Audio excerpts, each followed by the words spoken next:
Brand കളക്ഷനിൽ നിന്നാണ്. ഇന്ന് നമ്മൾ പ്രോഡക്റ്റ് വീഡിയോ ഒന്നുമല്ല. ഇപ്പം നമ്മൾ ഇൻസ്റ്റഗ്രാം സ്ക്രോൾ ചെയ്യുമ്പോൾ എന്താ പറയുക, കുറേ വീഡിയോസ് കാണാറുണ്ട് how to start a business എന്ന് പറഞ്ഞിട്ട്. അപ്പം നമ്മൾ ഓർത്തു how to start a business ഒരുപാട് പേര് ചെയ്യുന്നുണ്ട്.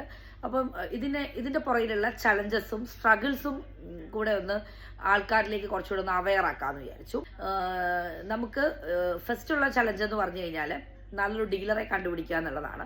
പിന്നെ നമ്മൾ UAE പോലുള്ളൊരു സ്ഥലത്ത് ബിസിനസ് ചെയ്യുമ്പോൾ നമുക്ക് അതിന് UAE പറയുന്ന എല്ലാ നിയമങ്ങളും പാലിച്ചുകൊണ്ട് വേണം ബിസിനസ് ചെയ്യാൻ. അപ്പം UAE നമുക്കൊരു ബിസിനസ് ചെയ്യണമെങ്കിൽ നമുക്കതിൽ ലൈസൻസ്ഡ് ആയിരിക്കണം. അപ്പം നിങ്ങൾ ഷോപ്പ് എടുക്കാതെ ചെയ്യുന്നവരാണെങ്കിൽ പോലും നമുക്ക് ഓൺലൈനായിട്ട് ചെയ്യാനൊക്കെ നമുക്ക് ലൈസൻസുകൾ അവൈലബിൾ ആണ്. അപ്പം നമ്മൾ സ്റ്റാർട്ട് ചെയ്തതും അങ്ങനെ നമ്മൾ ഡയറക്റ്റ്ലി ഷോപ്പ് എടുത്ത് സ്റ്റാർട്ട് ചെയ്തവരല്ല. നമ്മൾ ഓൺലൈനായിട്ടുള്ള ലൈസൻസ് എടുത്തിട്ട് നമ്മൾ 9 മന്ത്സോളം ഓൺലൈനായിട്ട് ചെയ്തിട്ടാണ് നമ്മൾ ഷോപ്പ് കിട്ടിയപ്പോൾ ഷോപ്പിലേക്ക് മാറുകയായിരുന്നു ചെയ്തത്. അപ്പം ഇതിൻ്റെ മെയിൻ ആയിട്ടുള്ള ചലഞ്ചസ് എന്ന് പറയുമ്പോൾ നമ്മൾ ഫണ്ട് റൈസിങ് ഒരു ചലഞ്ചാണ്. അപ്പം നിങ്ങൾ